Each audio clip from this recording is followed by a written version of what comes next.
కథ పేరు the Wizards last hat. ఒకానొక రోజు తెల్లని మేఘాల మధ్య ఒక పెద్ద మాయాగాడు విజర్డ్ జోగో ఆకాశంలో తన మాయా చీమటిపై ఎగురుతున్నాడు. అతని తలపై ఒక భారీ నీలం రంగు టోపీ ఉంది. తారలతో నిండిన మాయా టోపీ అది. ఒక తీవ్ర గాలి వీసింది. హుష్! అది విజర్డ్ గారి టోపీని ఎగురవేసింది. అయ్యో, నా టోపీ, నా మాయా టోపీ ఎగిరిపోతుంది. ఆ గాలికి ఆ టోపీ తలతలా మెరుస్తూ గ్రామం వైపు పడిపోయింది. ఆ గ్రామంలో అరవ్ అనే ఒక తెలివైన పిల్లవాడు పాఠశాలకి వెళ్తుండగా ఆ టోపీని చూశాడు. అరవ్ ఆశ్చర్యంగా టోపీ దగ్గరకు వెళ్ళాడు. టోపీ మెరిసిపోతుంది. మాయాజాలం ఊపిరాడినట్టుంది. ఏమిటి ఇది? టోపీనా? ఆకాశం నుండి పడింది. ఇది మెరుస్తుంది కూడా.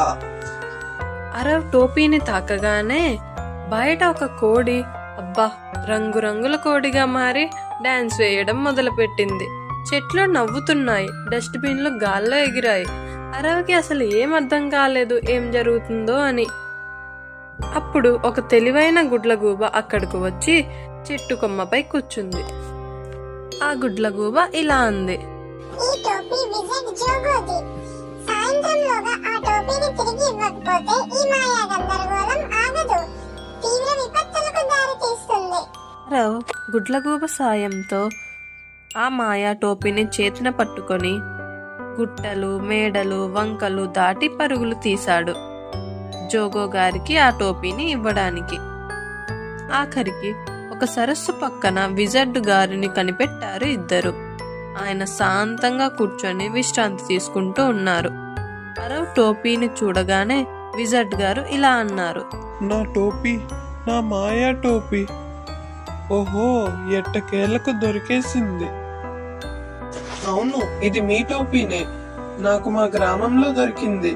అక్కడంతా చాలా గందరగోళం జరిగింది. చేసిన సాహసానికి విజర్డ్ జోగో గారు ఆ బాలుడికి ఏదైనా ఒక మంచి బహుమతి బహుకరించాలని అనుకున్నారు.